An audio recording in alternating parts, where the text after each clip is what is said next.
নন্দ গেল পাখানে, গোয়াল গেল পাল, পুরো ভিসারিতে লাগে উঠরে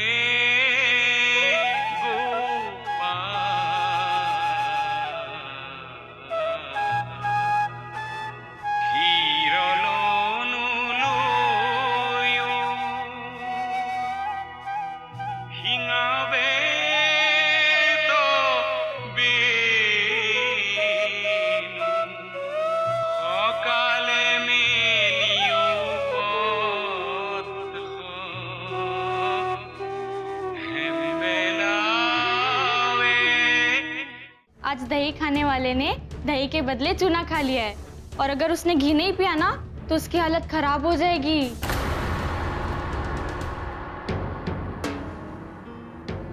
चूना उसके मुंह को काटेगा, फिर पेट में जाने के बाद उसके आंतड़ियों को काटेगा।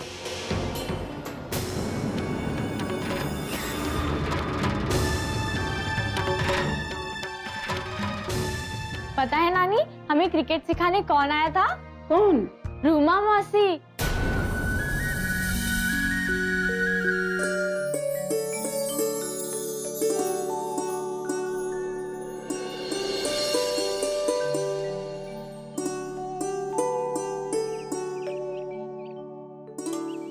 नमस्कार बरुआ जी। नमस्कार नमस्कार, आइए आइए, बैठिए। धन्यवाद धन्यवाद।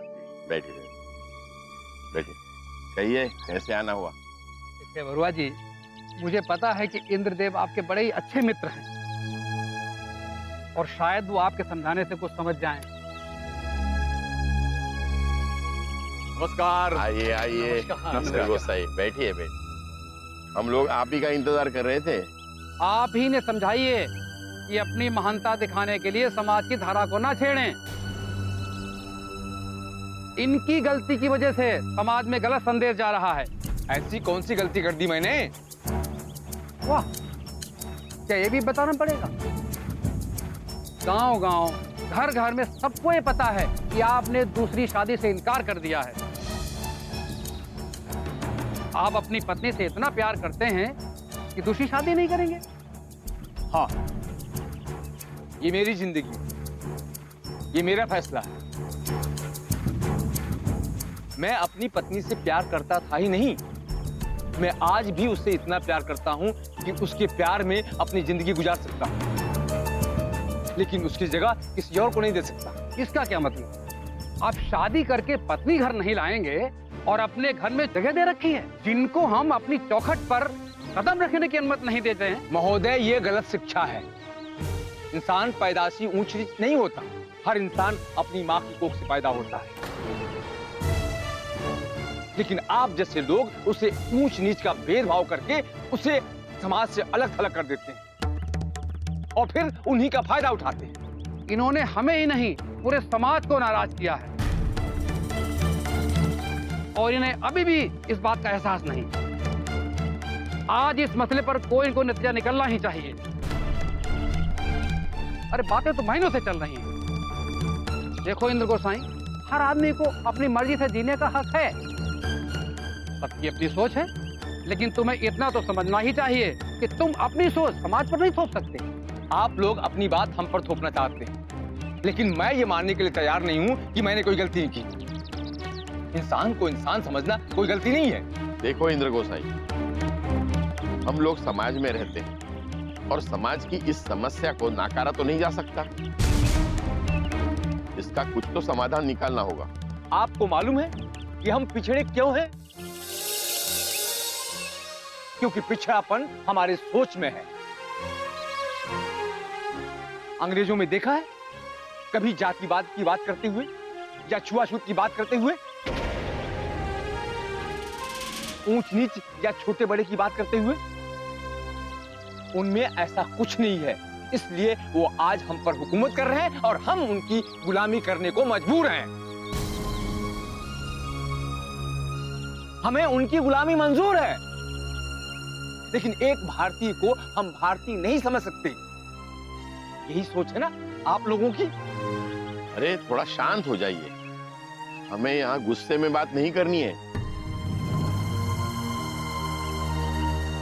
हमें यहाँ शांति से बात करनी है ना? आज टीचर रिजल्ट बताने वाली है, लेकिन बीना नहीं आई। पता नहीं, वो क्लास तो कभी छोड़ती नहीं है, और आज तो उसे आना ही चाहिए था। उसकी तबीयत तो नहीं खराब हो गई?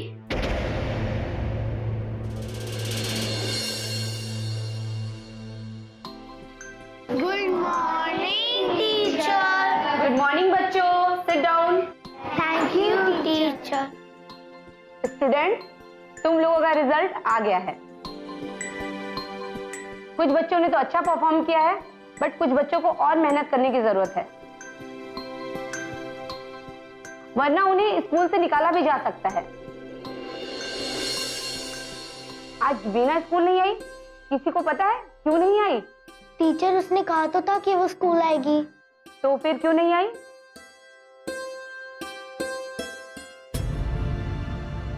बीना, कहाँ रह गई थी तुम?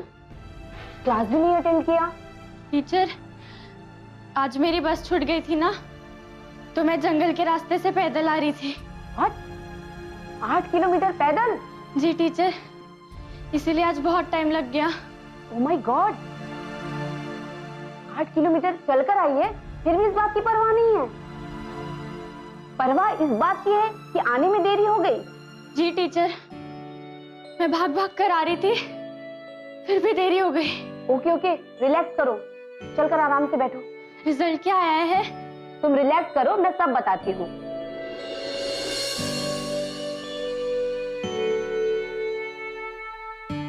पिछले साल के जो बच्चों ने मार्क्स लाए थे, इस बार उनको उससे भी ज्यादा मार्क्स मिले हैं। और इस बार हमारे स्कूल में टॉप किसने किया है पता है? नहीं। गेस करो। हम कैसे बताएंगे टीचर? आप बताइए ना टीचर। ठीक है, बताती हूँ। इस बार हमारे स्कूल में जिसने सबका दिल जीता, जो बहुत मन लगाकर पढ़ती है, और जिसने स्कूल में टॉप किया है, वो है बीना।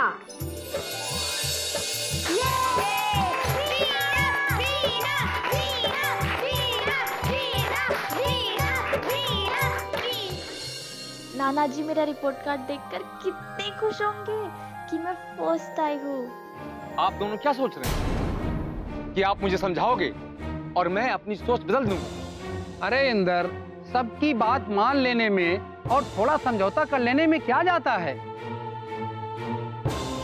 समाज पर गलत संदेश जाता है।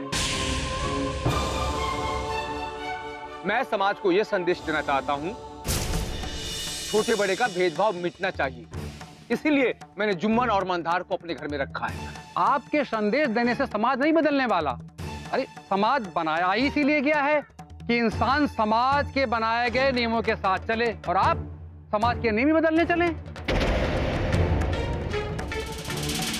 हाँ हाँ, मैं नियम बदलने चला हूं और अपनी बात से कभी पीछे नहीं हटूंगा। अरे सच तो यह है कि गुलामी की आदत पड़ी हुई है आप लोगों को। अपने से जो ऊपर है उनकी गुलामी करना, और अपने से जो नीचे है उन्हें गुलाम बनाना। यही आपका समाज है ना, और यही आपके समाज का नियम है। अरे कहाँ की बात कहाँ ले जा रहे हो तुम? इसमें गुलामी की बात क्या है? हमारे गुलामी की एक वजह यह भी है कि 700-800 साल हम मुगलों के गुलाम रहे, उसके बाद हम अंग्रेजों के गुलाम हैं। हाँ, और आज भी अपने भारतीय भाइयों को छोटे बड़े ऊंच नीच में बांटने में लगे। और आप लोग दोषी मुझे ठहरा रहे हैं। हमारा तो सिर्फ यही कहना है कि उनको अपने घर से हटाइए।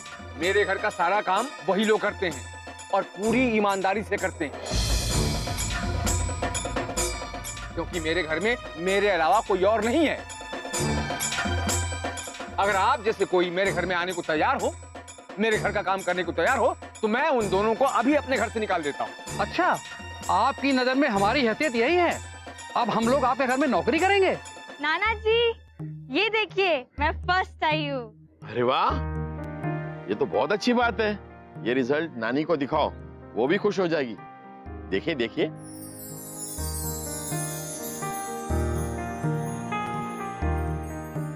बच्चे ने पढ़ाई में मेहनत बहुत की है। लेकिन क्या फायदा हजारिका, तुम्हारा समाज इसे एक दिन किसी के घर चूल्हा फूकने के लिए भेजने वाला है।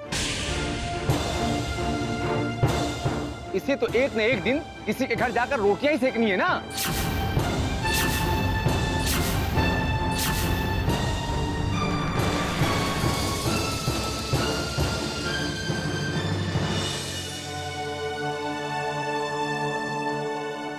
क्या हुआ? तुमने किसी से बात तक नहीं की और सीधे अंदर चली आई। स्कूल में कुछ हुआ क्या? माँ जी, आज बीना का रिजल्ट भी आने वाला था ना। देखो बीना, अगर तुम पास नहीं भी हुई तो इसमें गुस्सा करने या दुखी होने की कोई जरूरत नहीं। स्कूल जब बदलता है तो एकदम से बच्चे उसके साथ घुल मिल नहीं पाते हैं, और मिशनरी स्कूल की पढ़ाई तो एकदम अलग है माँ जी। देखो बीना, अगर तुम पास नहीं हुई तो अगले साल जरूर पास हो जाओगी। दिल छोटा नहीं करते बेटा। अगले साल ज्यादा मेहनत करना, जरूर पास हो जाओगी। आप लोग मेरी फेल होने की बात कर रहे हैं? मैं फेल नहीं हुई हूँ, मैं फर्स्ट क्लास फर्स्ट पास हुई हूँ, मैं फर्स्ट आई हूँ। इतनी बड़ी खुशी की बात, और तुम ऐसे मुंह फुलाए क्यों बैठी हो? ये नाराजगी, ये गुस्सा क्यों? वाह बीना, तुमने तो कमाल कर दिया। तुम्हारे नाना जी सुनेंगे तो खुशी से फूले नहीं समाएंगे। नाना जी तो खुश होंगे, पर बाकी सब लोग ऐसे क्यों हैं? नाना जी से जो लोग मिलने आए हैं वो सब लड़कियों के बारे में ऐसे क्यों सोचते हैं? खुश होने के बजाय कुछ भी कहते हैं। क्यों? क्या कहा उन्होंने? कह रहे थे आखिर किसी के घर जाके तो रोटियां ही सेकनी है, फर्स्ट आकर क्या फायदा। देखो, ऐसे लोगों की बातों पर ध्यान नहीं देते हैं। देश तो आजाद होने ही वाला है, पर पता नहीं कब तक लड़कियों को गुलाम बनाकर रखा जाएगा। इन लोगों की मानसिकता ही ऐसी है। सच कह रहे हो माँ जी, जब तक ऐसे लोगों की मानसिकता बदल नहीं जाती ना, तब तक इनकी अपनी बच्चियां भी खुश नहीं रह पाएगी। आज हम लोग करुणा नाना जी के तालाब में नहाने जा रहे हैं। तालाब पर नहाने? हाँ, वहाँ तो हम पहले भी जाते थे। बाबूजी ने जाने के लिए तो कहा है, बस दादाजी से पूछना बाकी है। दादाजी मना तो नहीं करेंगे, पर एक बार पूछना तो पड़ेगा। हाँ, हम लोग पूछ नहीं जा रहे हैं।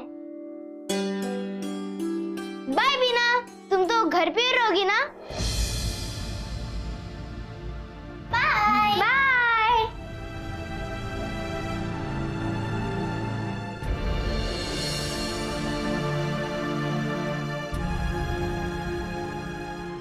लेकिन क्या फायदा हजारिका, तुम्हारा समाज इसे एक दिन किसी के घर चूल्हा फूकने के लिए भेजने वाला है। इसे तो एक न एक दिन किसी के घर जाकर रोटियां ही सेकनी है ना।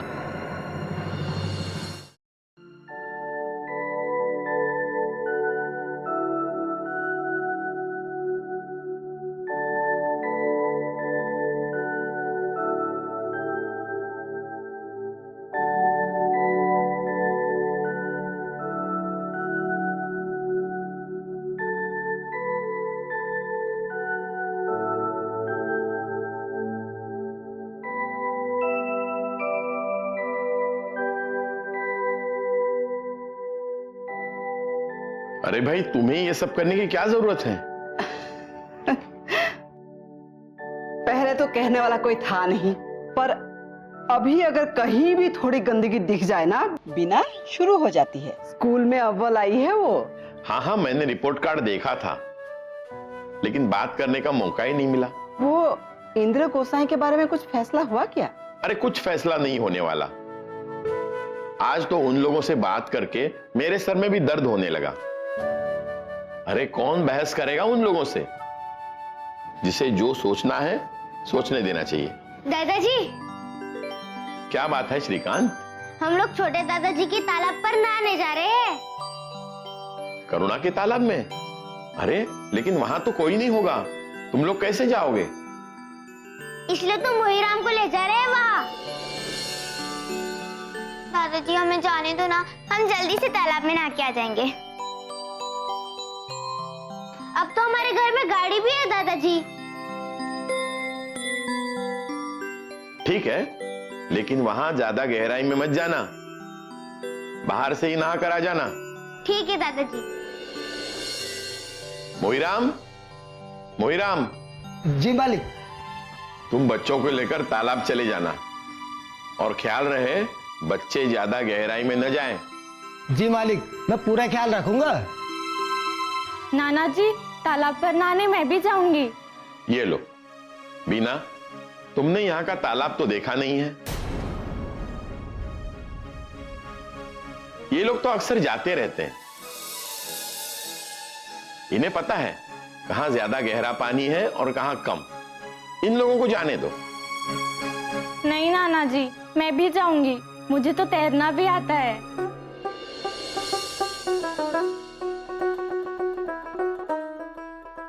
अरे तुमको तैरना कब से आ गया? जब मैं अपने घर पर थी ना, तो गांव के बच्चों के साथ मैं छुपकर तालाब जाती थी, तभी उन्होंने मुझे तैरना सिखा दिया।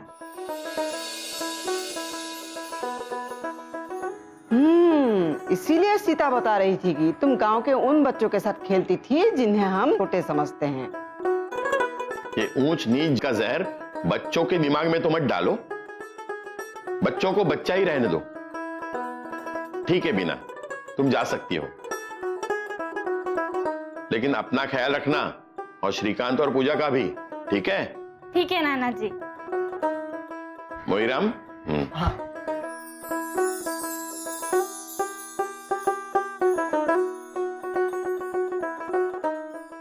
ये करुणा जैसा भी हो, इसे बच्चों से बहुत प्यार है।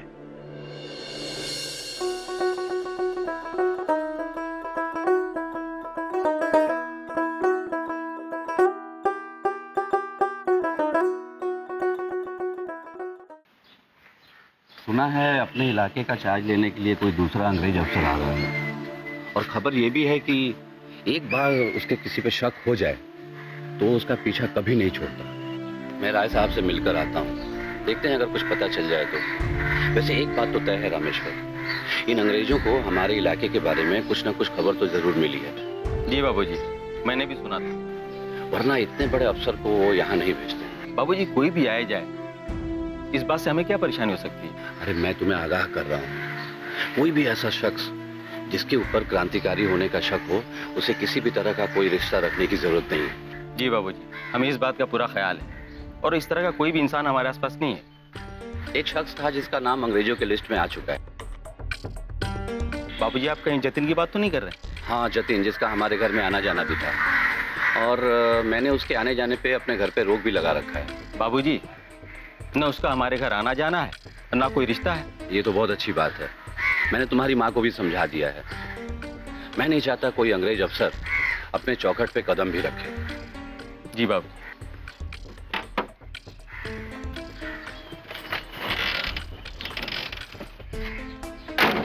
ये रूमा कहाँ है, दिख नहीं रही? तुम उसे भी अच्छी तरह से समझा देना, ठीक है? जी बाबूजी, रूमा घर पे ही है, वो कहाँ जाएगी।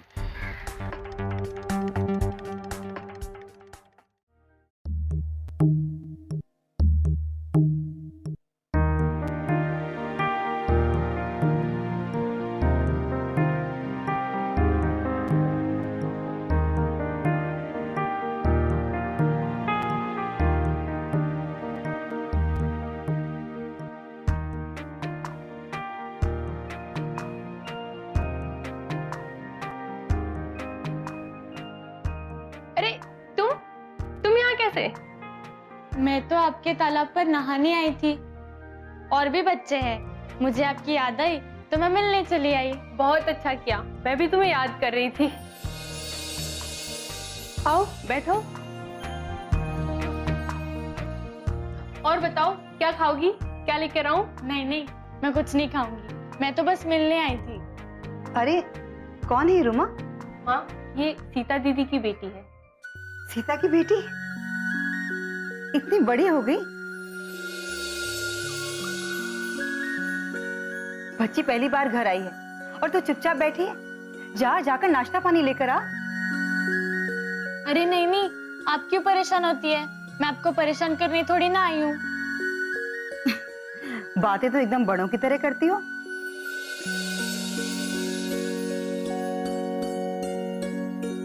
तुम मुझे भी नानी बोल सकती हो। मैं भी तुम्हारी नानी हूँ। पता है, तुम्हारी माँ को मैंने अपनी गोद में खिलाया है। ये लो, फल खाओ। मैं इतना सारा कैसे खाऊंगी? तुम्हारी माँ भी ना ऐसे ही बोलती थी और मैं उसे भी ऐसे ही खिलाती थी। लो, खाओ।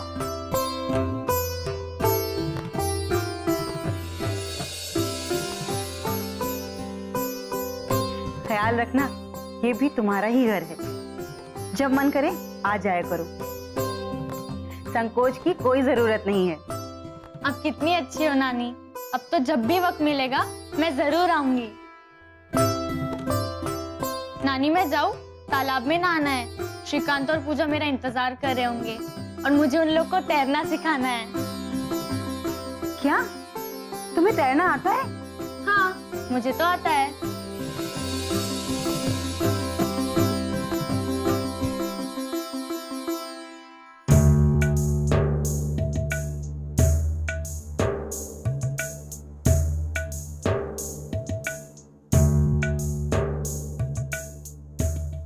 अरे यशोदा, यहाँ क्यों खड़ी हो? वो बच्चों का इंतजार कर रही हूँ, अभी तक आए नहीं। अरे बच्चे हैं, खेलते खेलते वक्त का पता नहीं चलता है, आ जाएंगे। मैदान में खेलने गए होते तो कोई बात नहीं होती। वो लोग तो पानी में तैरने गए हैं। अक्सर जाते हैं, आज पहली बार थोड़ी गए हैं। तुम चिंता मत करो, आ जाएंगे। नाना जी सुबह दौड़ लगाते हैं, मामा जी भी सुबह कसरत करते हैं। सब लोग सुबह क्यों करते हैं? मैंने एक सवाल किया और तुम्हारे सवाल शुरू हो गए। अरे दादी, वो जो खेल है ना, वो भागने दौड़ने का खेल है। मुझे बागान जाना है, मतलब जाना है, बस। तो जाना, जा नहीं सकती अकेली? जा सकती हूँ। हाँ, तो फिर मुझे क्यों ले जा रही है? ठीक है, आज के बाद तुम मुझे किसी चीज के लिए कुछ बोलना मत। मैं जा रही हूँ अकेले।